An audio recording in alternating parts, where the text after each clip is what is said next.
अऊज़ुबिल्लाहिमिनश्शैतानिर्रजीम बिस्मिल्लाहिर्रहमानिर्रहीम। Class 12 students, subject physics, high secondary school Ashpura. आज का हमारा टॉपिक है एडी करंट।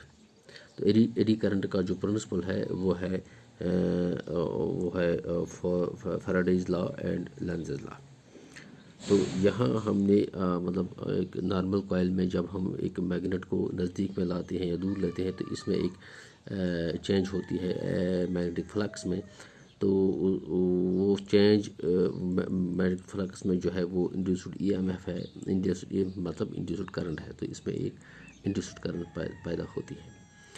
तो ये जो ईडी करंट है ये थोड़ा इससे हटके है कि अगर हम एक मैग्नेट को एक मतलब मेटालिक कंडक्टिव प्लेट के नज़दीक ले लेंगे तो वहाँ भी एक करंट पैदा होगी, लेकिन उस करंट की जो डायरेक्शन होगी वो होगी राउंड शेप में, वो राउंड शेप में होगी। तो उस राउंड शेप में जो पैदा होगी उसी को हम बोलते हैं ईएमएफ। जो यहाँ पैदा होता है ईएमएफ जो इंड्यूस होता है वो राउंड शेप में जो करंट पैदा करती है उसी को हम बोलते हैं ईडी करंट। तो ईडी करंट जो है वो इस प्लेट में जो है वो इसका जो पाथ होगा इस राउंड में पैदा होता है। उसी तरह जिस तरह हम एक पत्थर फेंकते हैं कहीं पानी में, तो पानी में वो छोटी छोटी वेव्स पैदा होती है, तो वो वेव्स को आपने देखा होगा। तो उसी तरह से इसमें जब इंड्यूस होता है ये, जब हम इसके मैग्नेट को नज़दीक लाते हैं तो इसमें इंड्यूस्ड जो ईएमएफ होता है तो वो इलेक्ट्रॉन को कैसे मूव करते हैं, वो इसको सर्कुलर मोशन दे रहे हैं। तो सर्कुलर पाथ में एक करंट पैदा होती है जिसको हम एडी करंट बोलते हैं। तो इसलिए से ये नॉर्मल कॉइल से डिफरेंट है। तो ये ईडी करंट है, इसके कुछ एडवांटेजेस भी हैं और इसके कुछ डिसएडवांटेज भी हैं। मान लीजिए एक एग्जांपल हम ले रहे हैं, एक पेंडुलम जो है जो मोशन में है, टू एंड फ्रो कर रहा है, तो इसको हम ले लेंगे एक इसके इर्द गिर्द में हम एक मैग्नेटिक फील्ड क्रिएट करेंगे। तो इसका जिसका ये साउथ एंड है और इसके नॉर्थ एंड है।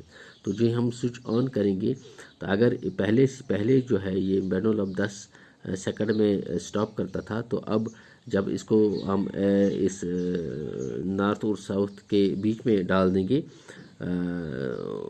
इन मोशन, तो इसको जब हम स्विच ऑन करेंगे तो यहाँ ये जो डॉट्स मैंने दिखाए हैं ये मान लीजिए एक मैग्नेटिक फील्ड यहाँ क्रिएट हुआ है। तो ये मैग्नेटिक फील्ड जो यहाँ क्रिएट हुआ है तो इससे क्या होता है कि ये जो बॉब है ये अगर पहले 10 सेकंड में रुकता है, अब ये सिर्फ 5 सेकंड में ही रुकेगा। इसका मतलब है यहाँ ईडी करंट जो पैदा हुई है, ईडी करंट जो है वो इसको ज़्यादा देर तक मोशन में रहने नहीं देगा। तो इस तरह से ये जो ईडी करंट है ये अपोज करती है, ये रिवर्स करती है। अगर कोई एक्शन होगी तो इसको रिवर्स करती है। तो इसका मतलब ये है कि इस एग्जांपल से, इस मिसाल से हमने सोचा होगा कि ये इसका एडवांटेज ये है कि एक ट्रेन को स्टॉप करने में हम यही प्रोसेस जो यूज़ करते हैं, ईडी करंट वहाँ काम करते हैं। तो ईडी करंट से जो मतलब ट्रेन है वो एकदम नहीं रुकती है, लेकिन ईडी करंट से हम इसको ट्रेन को रोका जा सकता है। तो ईडी करंट जो है वो यूज़ होती है टू स्टॉप द ट्रेन। तो अब इसके कुछ डिसएडवांटेज हैं। डिसएडवांटेज ये है कि जब हम ट्रांसफार्मर बनाते हैं तो ट्रांसफार्मर में जो ईडी करंट ज़्यादा पैदा होती है, तो ट्रांसफार्मर में जो ईडी करंट ज़्यादा पैदा होगी तो हीट भी ज़्यादा पैदा होगी। तो इस हीट को मिनिमाइज़ करने के लिए हम जो मिसाल के तौर पर एक कोर यूज़ करना है हमें ट्रांसफार्मर में, तो हम इस कोर को एक छोटे छोटे स्क्वायर्स में जो है वो हम इसको तकसीम करते हैं, डिवाइड करते हैं, तो ताकि इन स्क्वायर से कम ईडी करंट पैदा हो और कम से कम हीट पैदा हो, ताकि ये जो है ट्रांसफार्मर अच्छी तरह से काम करे। तो इस तरह से इस डिसएडवांटेज मतलब यहाँ जो हीट ज़्यादा ट्रांसफार्मर में पैदा होगी इसको अवॉइड करने के लिए हम इस शीट्स को परपेंडिकुलर यूज़ कर रहे हैं। इन ट्रांसफार्मर में हम इनको परपेंडिकुलर यूज़ कर रहे हैं।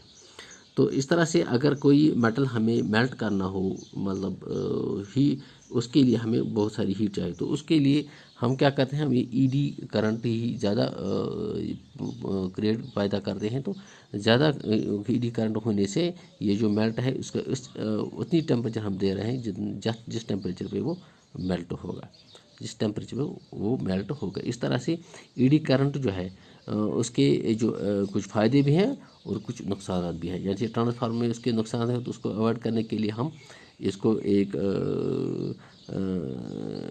परपेंडिकुलर कि इन शीट्स को हम परपेंडिकुलर यूज़ करते हैं।